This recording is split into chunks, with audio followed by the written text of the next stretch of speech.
ਹਾਂਜੀ, ਅੱਗੇ ਹੁਣ ਅੰਗ 4 असंख भगत गुण ज्ञान विचार असंख सती असंਖ दातार। अर्थ ਅਕਾਲ ਪੁਰਖ ਦੀ ਕੁਦਰਤ ਵਿੱਚ ਅਣਗਿਣਤ ਭਗਤ ਹਨ ਜੋ ਅਕਾਲ ਪੁਰਖ ਦੇ ਗੁਣਾਂ ਅਤੇ ਗਿਆਨ ਦੀ ਵਿਚਾਰ ਕਰ ਰਹੇ ਹਨ। ਅਨੇਕਾਂ ਹੀ ਦਾਨੀ ਤੇ ਦਾਤੇ ਹਨ। ਅਸੰਖ ਸ਼ੂਰ ਮੂਹ ਭਖਸਾਰ ਅਸੰਖ ਮੌਨ ਲਿਵ ਲਾਏ ਤਾਰ। ਅਰਥ ਅਕਾਲ ਪੁਰਖ ਦੀ ਰਚਨਾ ਵਿੱਚ ਬੇਅੰਤ ਸੂਰਮੇ ਹਨ ਜੋ ਆਪਣੇ ਮੂੰਹਾਂ ਉੱਤੇ ਭਾਵ ਸਨਮੁਖ ਹੋ ਕੇ ਸ਼ਾਸਤਰਾਂ ਦੇ ਵਾਰ ਸਹਿੰਦੇ ਹਨ। ਅਨੇਕਾਂ ਮੋਨੀ ਹਨ ਜੋ ਇੱਕ ਰਸ ਬਿਰਤੀ ਜੋੜ ਕੇ ਬੈਠ ਰਹੇ ਹਨ। ਲਿਵਤਾਰ ਇੱਕ ਰਸ ਬਿਰਤੀ ਜੋੜ ਕੇ ਬੈਠਣ ਨੂੰ ਸਤਿਗੁਰੂ ਜੀ ਲਿਵਤਾਰ ਕਹਿ ਰਹੇ ਨੇ। ਕੁਦਰਤ ਕਵਣ ਕਹਾ ਵਿਚਾਰ ਵਾਰਿਆ ਨਾ ਜਾਵਾਂ ਏਕ ਵਾਰ ਜੋ ਤੁਧ ਭਾਵੈ ਸਾਈ ਭਲੀ ਕਾਰ ਤੂੰ ਸਦਾ ਸਲਾਮਤ ਨਿਰੰਕਾਰ। ਸੰਗਤ ਜੀ ਇਹ ਪੰਕਤੀ ਹੁਣ ਅਗਲੀਆਂ ਦੋ ਪੌੜੀਆਂ ਦੇ ਵਿੱਚ ਹੋ ਰਹੇਗੀ। ਅਸੀਂ ਅਰਥ ਇਹਨਾਂ ਦੇ ਸੇਮ ਨੇ, ਅਸਾਂ ਅਰਥ ਉਹੀ ਹੈ, ਪਰ ਦਾਸ ਦੀ ਰੀਝ ਹੈ ਕਿ ਅਸੀਂ ਇਹ ਬਾਰ-ਬਾਰ ਇਸ ਨੂੰ ਪੜ੍ਹੀਏ ਤਾਂ ਕਿ ਸਾਨੂੰ ਥੋੜਾ ਬਹੁਤਾ ਕੁਛ ਹੁਕਮ ਗੁਰੂ ਸਾਹਿਬ ਜੀ ਦਾ ਦ੍ਰਿੜ ਹੋ ਸਕੇ। ਮੇਰੀ ਕੀ ਤਾਕਤ ਹੈ ਕਿ ਕਰਤਾਰ ਦੀ ਕੁਦਰਤ ਦੀ ਵਿਚਾਰ ਕਰ ਸਕਾਂ। ਹੇ ਅਕਾਲ ਪੁਰਖ, ਮੈਂ ਤਾਂ ਤੇਰੇ ਉੱਤੋਂ ਇੱਕ ਵਾਰੀ ਵੀ ਸਦਕੇ ਹੋਣ ਜੋਗਾ ਨਹੀਂ ਹਾਂ। ਭਾਵ ਮੇਰੀ ਹਸਤੀ ਬਹੁਤ ਹੀ ਤੁੱਛ ਹੈ। ਹੇ ਨਿਰੰਕਾਰ, ਤੂੰ ਸਦਾ ਅਟਲ ਰਹਿਣ ਵਾਲਾ ਹੈ। ਜੋ ਤੈਨੂੰ ਚੰਗਾ ਲੱਗਦਾ ਹੈ ਉਹੀ ਕੰਮ ਭਲਾ ਹੈ। ਭਾਵ ਤੇਰੀ ਰਜ਼ਾ ਵਿੱਚ ਰਹਿਣਾ ਹੀ ਠੀਕ ਹੈ। ਭਾਵਾਰਥ ਸਮਝਾ ਰਹੇ ਨੇ ਭਾਈ ਸਾਹਿਬ। ਪ੍ਰਭੂ ਦੀ ਸਾਰੀ ਕੁਦਰਤ ਦਾ ਅੰਤ ਲੱਭਣਾ ਤਾਂ ਕਿਤੇ ਰਿਹਾ। ਜਗਤ ਵਿੱਚ ਜੇ ਤੁਸੀਂ ਸਿਰਫ ਉਹਨਾਂ ਬੰਦਿਆਂ ਦੀ ਹੀ ਗਿਣਤੀ ਕਰਨ ਲੱਗੋ ਜੋ ਜਪ ਤਪ ਪੂਜਾ ਧਾਰਮਿਕ ਪੁਸਤਕਾਂ ਦਾ ਪਾਠ ਯੋਗ ਸਮਾਧੀ ਆਦਿਕ ਕੰਮ ਕਰਦੇ ਚਲੇ ਆ ਰਹੇ ਹਨ ਤਾਂ ਇਹ ਲੇਖਾ ਮੁਕਣ ਜੋਗਾ ਹੀ ਨਹੀਂ ਹੈ। ਤਾਂ ਹੀ ਗੁਰੂ ਸਾਹਿਬ ਜੀ ਨੇ ਅਸੰਖ ਲਾਇਆ ਹੈ। ਅਸੰਖ ਮੂਰਖ ਅੰਧ ਘੋਰ असंख चोर हराम खोर असंख अमर कर जाहि जोर।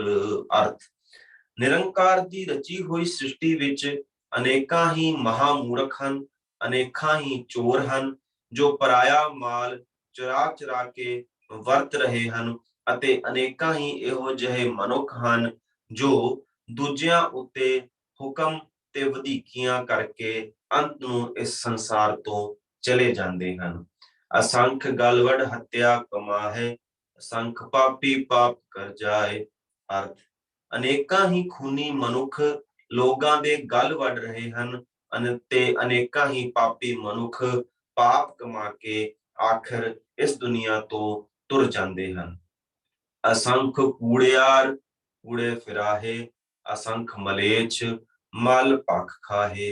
अर्थ ਅਨੇਕਾਂ ਹੀ ਝੂਠ ਬੋਲਣ ਦੇ ਸੁਭਾਅ ਵਾਲੇ ਮਨੁੱਖ ਝੂਠ ਵਿੱਚ ਹੀ ਰੁਝੇ ਪਏ ਹਨ ਅਤੇ ਅਨੇਕਾਂ ਹੀ ਖੋਟੀ ਬੁੱਧੀ ਵਾਲੇ ਮਨੁੱਖ ਭਾਵ ਅਖਾਜ ਹੀ ਖਾਈ ਜਾ ਰਹੇ ਹਨ। ਮਲੇਛ ਮਲ ਪਖ ਖਾਏ ਦਾ ਅਰਥ ਗੁਰੂ ਸਾਹਿਬ ਜੀ ਭਾਈ ਸਾਹਿਬ ਕੋਲੋਂ ਇਸ ਤਰ੍ਹਾਂ ਕਰਵਾ ਰਹੇ ਨੇ ਕਿ ਖੋਟੀ ਬੁੱਧੀ ਵਾਲੇ ਮਨੁੱਖ ਮਲ ਲਿਖਿਆ ਹੈ, ਮਤਲਬ ਕਿ ਐਸਾ ਖਾਣਾ ਜੋ ਕਿ ਖਾਣ ਯੋਗ ਨਹੀਂ ਹੈ ਉਹ ਖਾਈ ਜਾ ਰਹੇ ਹਨ।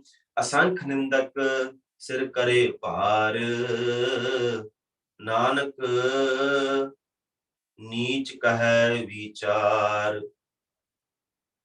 अर्थ अनेਕਾਂ ਹੀ ਨਿੰਦਕ ਨਿੰਦਾ ਕਰਕੇ ਆਪਣੇ ਸਿਰ ਉੱਤੇ ਨਿੰਦਿਆ ਦਾ ਭਾਰ ਚੁੱਕ ਰਹੇ ਹਨ। हे ਨਿਰੰਕਾਰ, ਅਨੇਕਾਂ ਹੋਰ ਜੀਵ ਕਈ ਹੋਰ ਕੁਕਰਮਾਂ ਵਿੱਚ ਫਸੇ ਹੋਣਗੇ। ਮੇਰੀ ਕੀ ਤਾਕਤ ਹੈ ਕਿ ਤੇਰੀ ਕੁਦਰਤ ਦੀ ਪੂਰਨ ਵਿਚਾਰ ਕਰ ਸਕਾਂ। ਨਾਨਕ ਵਿਚਾਰਾ ਤਾਂ ਇਹ ਉੱਪਰਲੀ ਤੁੱਛ ਜਿਹੀ ਵਿਚਾਰ ਪੇਸ਼ ਕਰਦਾ ਹੈ।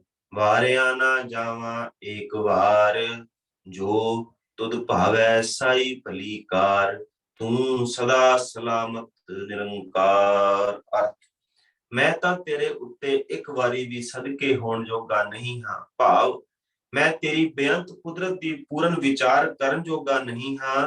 हे ਨਿਰੰਕਾਰ, ਤੂੰ ਸਦਾ ਥਿਰ ਰਹਿਣ ਵਾਲਾ ਹੈ। ਜੋ ਤੈਨੂੰ ਚੰਗਾ ਲੱਗਦਾ ਹੈ ਉਹੀ ਕੰਮ ਭਲਾ ਹੈ। ਭਾਵ ਤੇਰੀ ਰਜ਼ਾ ਵਿੱਚ ਹੀ ਰਹਿਣਾ ਠੀਕ ਹੈ। ਤੇਰੀ ਸਿਫਤ सलाह करके असां जीवां लई यही भली गल है कि तेरी रजा विच रहिए।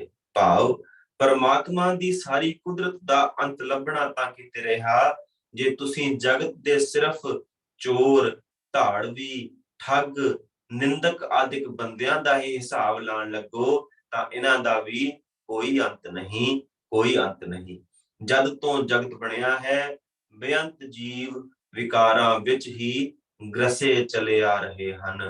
असंख नाव असंख थाव, अगम अगम असंख लो, असंख कहे सिर भार होए। अर्थ ਕੁਦਰਤ ਦੇ ਅਨੇਕ ਜੀਵਾਂ ਤੇ ਹੋਰ ਬੇਅੰਤ ਪਦਾਰਥਾਂ ਦੇ ਅਸੰਖਾਂ ਹੀ ਨਾਮ ਹਨ ਤੇ ਅਸੰਖਾਂ ਹੀ ਉਹਨਾਂ ਦੇ ਥਾਂ ਟਿਕਾਣੇ ਹਨ। ਕੁਦਰਤ ਵਿੱਚ ਅਸੰਖਾਂ ਹੀ ਭਵਨ ਹਨ ਜਿਨ੍ਹਾਂ ਤੱਕ ਮਨੁੱਖ ਦੀ ਪਹੁੰਚ ਨਹੀਂ ਹੈ ਤੇ ਨਾ ਹੀ ਹੋ ਸਕਦੀ ਹੈ। ਪਰ ਜੋ ਮਨੁੱਖ ਕੁਦਰਤ ਦਾ ਲੇਖਾ ਕਰਨ ਵਾਸਤੇ ਸ਼ਬਦ ਅਸੰਖ ਵੀ ਆਖਦੇ ਹਨ, ਉਹਨਾਂ ਦੇ ਸਿਰ ਉੱਤੇ ਵੀ ਭਾਰ ਹੀ ਪੈਂਦਾ ਹੈ। ਭਾਵ ਉਹ ਵੀ ਭੁੱਲ ਕਰਦੇ ਹਨ ਕਿ ਅਸੰਖ ਸ਼ਬਦ ਵੀ ਕਾਫੀ ਨਹੀਂ ਹੈ। ਵਾਹਿਗੁਰੂ ਅਸੰਖ ਸੰਗਤ ਜੀ ਗਿਣਤੀ ਹੈ ਜਿਹਨੂੰ ਕਿ ਅਸੀਂ ਨੀਲ ਪਦਮ ਸੰਖ ਤੱਕ ਆਖਰੀ ਗਿਣਤੀ ਮੰਨੀ ਗਈ ਹੈ ਤੇ ਸੰਖ ਤੋਂ ਉੱਪਰ ਉਹਦੇ ਅੱਗੇ ਅਸੀਂ ਅ ਲਾ ਦਿੰਦੇ ਹਾਂ ਕਿ ਅਸੰਖ ਜਿਹੜਾ ਗਿਣਿਆ ਨਾ ਜਾ ਸਕੇ। ਗੁਰੂ ਸਾਹਿਬ ਕਹਿੰਦੇ ਨੇ ਕਿ ਅਸੰਖ ਸ਼ਬਦ ਵੀ ਵਰਤਣਾ, ਅਸੰਖ ਕਹੈ ਸਿਰ ਭਾਰ ਹੋਏ। ਜੇ ਅਸੀਂ ਅਸੰਖ ਵੀ ਕਹਿੰਦੇ ਹਾਂ ਤਾਂ ਵੀ ਅਸੀਂ ਭੁੱਲ ਕਰਦੇ ਹਾਂ। ਧੰਨ ਗੁਰੂ ਨਾਨਕ। ਅਖਰੀ ਨਾਮ ਅਖਰੀ ਸਾਲਾਹ, ਅਖਰੀ ਗਿਆਨ ਗੀਤ ਗੁਣ ਗਾਹ, ਅਖਰੀ ਲਿਖਣ ਬੋਲਣ ਬਾਣ, ਅਖਰਾ ਸਿਰ ਸੰਜੋਗ ਵਖਾਣ, ਜਿਨ ਇਹ ਲਿਖੇ ਤੇ ਸਿਰ ਨਾਹੇ, ਜੇ ਫਰਮਾਏ ਤਿਵ ਤਿਵ ਪਾਹੇ। ਅਰਥ ਭਾਵੇਂ ਅਕਾਲ ਪੁਰਖ ਦੀ ਕੁਦਰਤ ਦਾ ਲੇਖਾ ਲਫ਼ਜ਼ ਅਸੰਖਤਾ ਕੀਤੇ ਰਿਹਾ ਕੋਈ ਵੀ ਸ਼ਬਦ ਕਾਫੀ ਨਹੀਂ ਹੈ, ਪਰ ਅਕਾਲ ਪੁਰਖ ਦਾ ਨਾਮ ਵੀ ਅੱਖਰਾਂ ਦੀ ਰਾਹੀਂ ਹੀ ਲਿਆ ਜਾ ਸਕਦਾ ਹੈ। ਉਸ ਦੀ ਸਿਫਤ ਸਲਾਹ ਵੀ ਅੱਖਰਾਂ ਦੀ ਰਾਹੀਂ ਹੀ ਕੀਤੀ ਜਾ ਸਕਦੀ ਹੈ। ਅਕਾਲ ਪੁਰਖ ਦਾ ਗਿਆਨ ਵੀ ਅੱਖਰਾਂ ਦੇ ਰਾਹੀਂ ਹੀ ਵਿਚਾਰਿਆ ਜਾ ਸਕਦਾ ਹੈ। ਅੱਖਰਾਂ ਦੇ ਰਾਹੀਂ ਹੀ ਉਸਦੇ ਗੀਤ ਅਤੇ ਗੁਣਾਂ ਦਾ ਵਾਕਫ ਹੋ ਸਕੀਦਾ ਹੈ।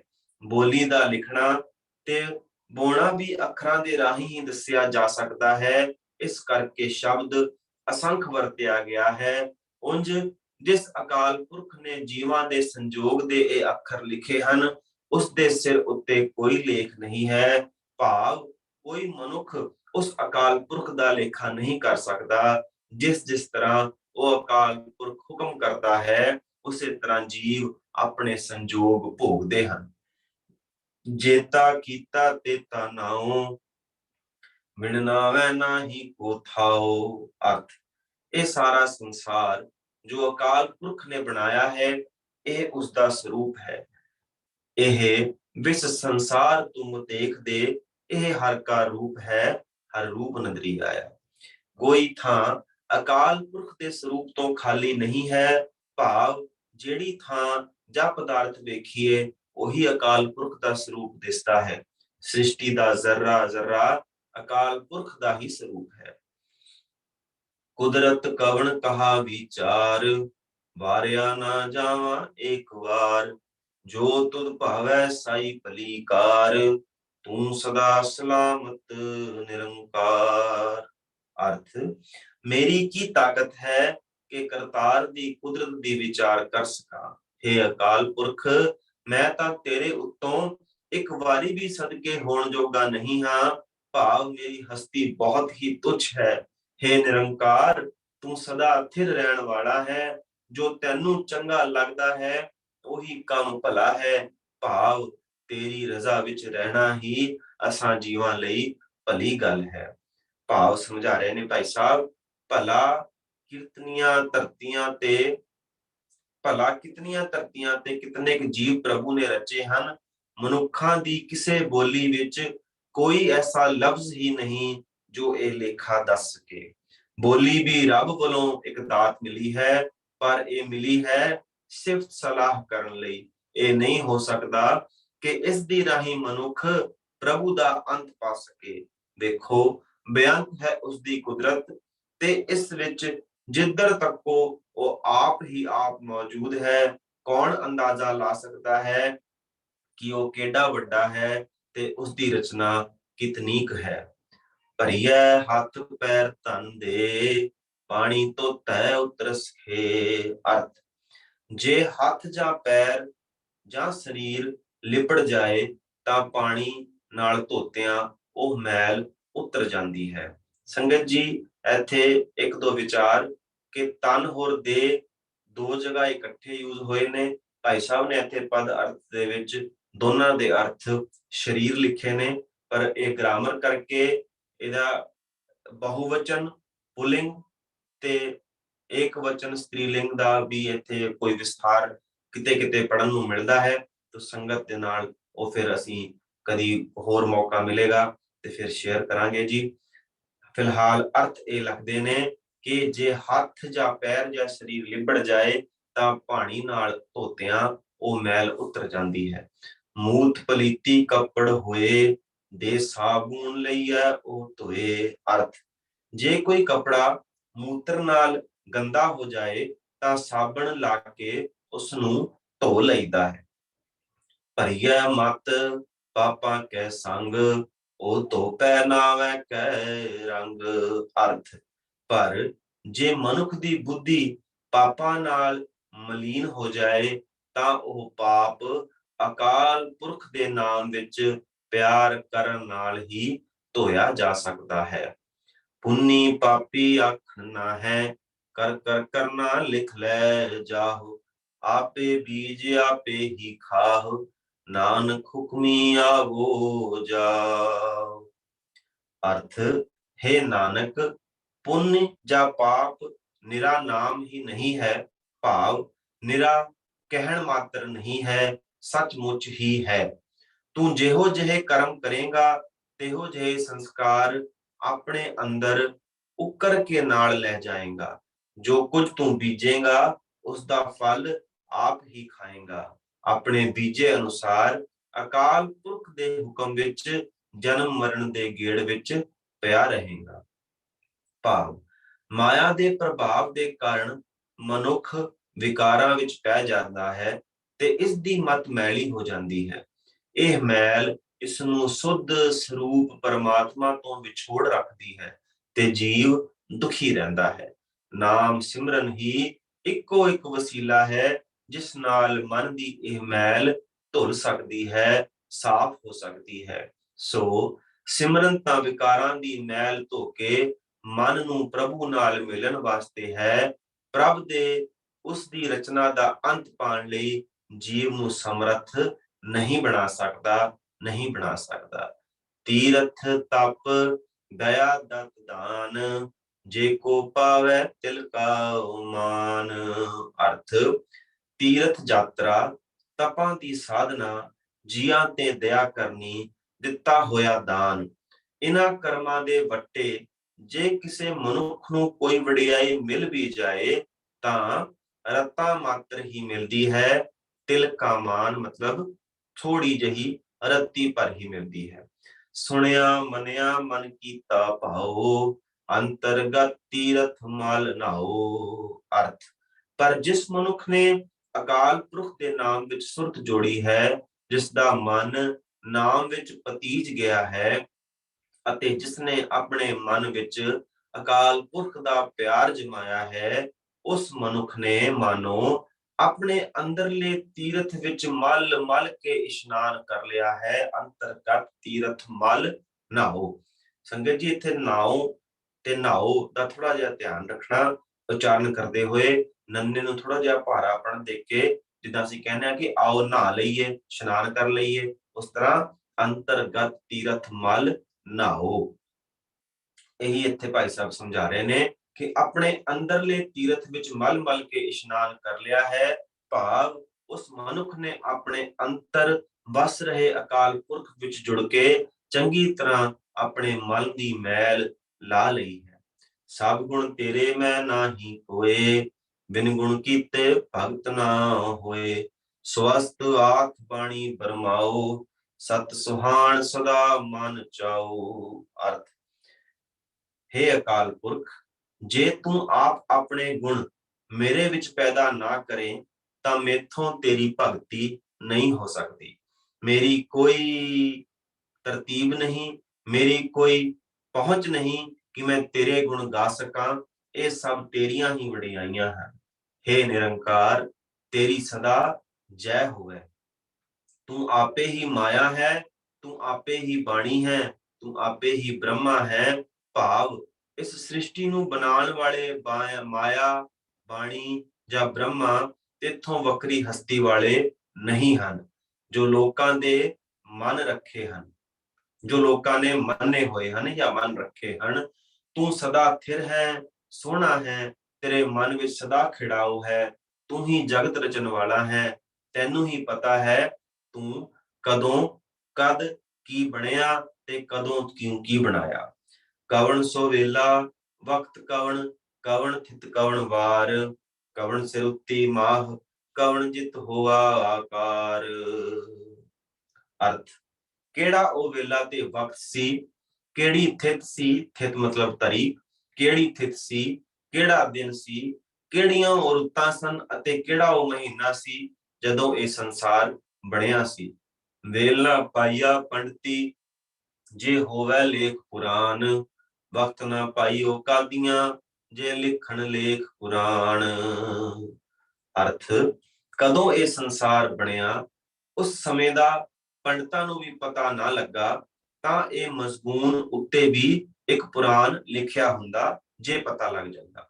ਉਸ ਸਮੇਂ ਦੀ ਕਾਜ਼ੀਆਂ ਨੂੰ ਵੀ ਖਬਰ ਨਾ ਲੱਗ ਸਕੀ, ਨਹੀਂ ਤਾਂ ਉਹ ਲੇਖ ਲਿਖ ਦਿੰਦੇ ਜਿਵੇਂ ਉਹਨਾਂ ਨੇ ਆਇਤਾਂ ਇਕੱਠੀਆਂ ਕਰਕੇ ਕੁਰਾਨ ਸ਼ਰੀਫ ਲਿਖਿਆ ਸੀ। ਥਿਤ ਵਾਰ ਨਾ ਜੋਗੀ ਜਾਣੈ, ਰੁਤਮਾ ਹੋ ਨਾ ਕੋਈ, ਜਾਂ ਕਰਤਾ ਸਿਰ ਠੀਕੋ ਸਾਜੇ, ਆਪੇ ਜਾਣੈ ਸੋਈ। ਅਰਥ ਜਦੋਂ ਜਗਤ ਬਣਿਆ ਸੀ ਤਦੋਂ ਕਿਹੜੀ ਥਿਤ ਸੀ, ਕਿਹੜਾ ਵਾਰ ਸੀ, ਇਹ ਗੱਲ ਕੋਈ ਜੋਗੀ ਵੀ ਨਹੀਂ ਜਾਣਦਾ, ਕੋਈ ਮਨੁੱਖ ਨਹੀਂ ਦੱਸ ਸਕਦਾ ਕਿ ਤਦੋਂ ਕਿਹੜੀ ਰੁੱਤ ਸੀ ਅਤੇ ਕਿਹੜਾ ਮਹੀਨਾ ਸੀ। ਜੋ ਸਿਰਜਣਹਾਰ ਇਸ ਜਗਤ ਨੂੰ ਪੈਦਾ ਕਰਦਾ ਹੈ ਉਹ ਆਪ ਹੀ ਜਾਣਦਾ ਹੈ ਕਿ ਜਗਤ ਕਦੋਂ ਰਚਿਆ, ਉਹ ਆਪ ਹੀ ਜਾਣਦਾ ਹੈ ਕਿ ਜਗਤ ਕਦੋਂ ਰਚਿਆ। ਸੰਗਤ ਜੀ ਇੱਥੇ ਦੋ ਅੰਗ ਅਸੀਂ ਗੁਰੂ ਸਾਹਿਬ ਜੀ ਦੀ ਕਿਰਪਾ ਦੇ ਨਾਲ ਅਰਥਾਂ ਨਾਲ ਪੜ੍ਹੇ ਤੇ ਸਮਾਂ ਤਕਰੀਬਨ ਹੋ ਚੁੱਕਾ ਹੈ। ਅਗਲਾ ਅੰਗ ਜਿਹੜਾ ਹੈ ਉਹ ਅੱਜ ਅਸੀਂ ਨਹੀਂ ਸ਼ੁਰੂ ਕਰਦੇ, ਸੋ ਇੱਥੇ ਹੀ ਅਰਥਾਂ ਦੀ ਹੁਣ ਸਮਾਪਤੀ ਹੈ। 15 ਮਿੰਟ ਆਪ ਸੰਗਤ, ਜਿਵੇਂ ਕਿ ਕੱਲ ਵੀ ਵਿਚਾਰ ਕੀਤੀ ਸੀ, 15 ਮਿੰਟ ਆਪ ਸੰਗਤ ਨੇ ਕੋਈ ਡਿਸਕਸ਼ਨ, ਕੋਈ ਵਿਚਾਰ ਪੇਸ਼ ਕਰਨੀ ਹੋਵੇ ਤਾਂ ਆਪ ਜੀ ਜ਼ਰੂਰ ਕਰੋ। ਸਾਡੇ ਅਤ ਸਤਿਕਾਰਯੋਗ ਵੀਰ ਭਾਈ ਸਾਹਿਬ ਗੁਰਮੀਤ ਸਿੰਘ ਜੀ, ਜਸਵਿੰਦਰ ਸਿੰਘ ਜੀ, ਡਾਕਟਰ ਚਰਨ ਜੀ, ਡਾਕਟਰ ਜੈਦੀਪ ਜੀ, ਹੋਰ ਵੀ ਪਤਵੰਤੇ ਸੱਜਣ ਇੱਥੇ ਮੀਟਿੰਗ ਦੇ ਵਿੱਚ ਮੌਜੂਦ ਹਨ, ਜੋ ਆਪ ਜੀ ਨਾਲ ਕਿਸੇ ਵੀ ਤਰ੍ਹਾਂ ਦਾ ਕੋਈ ਡਿਸਕਸ਼ਨ, ਕੋਈ ਵਿਚਾਰ ਆਪ ਸੰਗਤ ਵੀ ਕੋਈ ਪੇਸ਼ ਕਰਨਾ ਚਾਹੇ ਤਾਂ ਜ਼ਰੂਰ ਕਰੋ ਜੀ। ਇੰਨੀਆਂ ਸੇਵਾ ਆਪਨੇ ਦਾਸ ਵੱਲੋਂ ਪ੍ਰਵਾਨ ਕਰਨੀਆਂ। ਬਾਣੀ ਪੜ੍ਹਦਿਆਂ, ਅਰਥ ਪੜ੍ਹਦਿਆਂ, ਹਾਲਾਂਕਿ ਸਿਰਫ ਸਾਹਮਣੇ ਪੜ੍ਹ ਰਹੇ ਹਾਂ, ਫਿਰ ਵੀ ਇਹ ਬਾਣੀ ਜਿਹੜੀ ਹੈ ਉਹ ਧੁਰ ਕੀ ਬਾਣੀ ਹੈ। ਪੜ੍ਹਦਿਆਂ ਸੁਣਦਿਆਂ ਅਨੇਕਾਂ ਹੀ ਪ੍ਰਕਾਰ ਦੀਆਂ ਗਲਤੀਆਂ ਦਾਸ ਕੋਲੋਂ ਹੋਈਆਂ, ਆਪ ਆਪਣੇ ਚਰਨਾਂ ਦੀ ਧੂੜ ਸਮਝ ਕੇ ਮਾਫ ਕਰਨਾ ਜੀ। ਫਤਿਹ ਦੀ ਸਾਂਝ ਕਰਕੇ ਅਸੀਸ ਬਖਸ਼ਣੀ। ਵਾਹਿਗੁਰੂ ਜੀ ਕਾ ਖਾਲਸਾ, ਵਾਹਿਗੁਰੂ ਵਾਹਿਗੁਰੂ ਜੀ ਕੀ ਫਤਿਹ।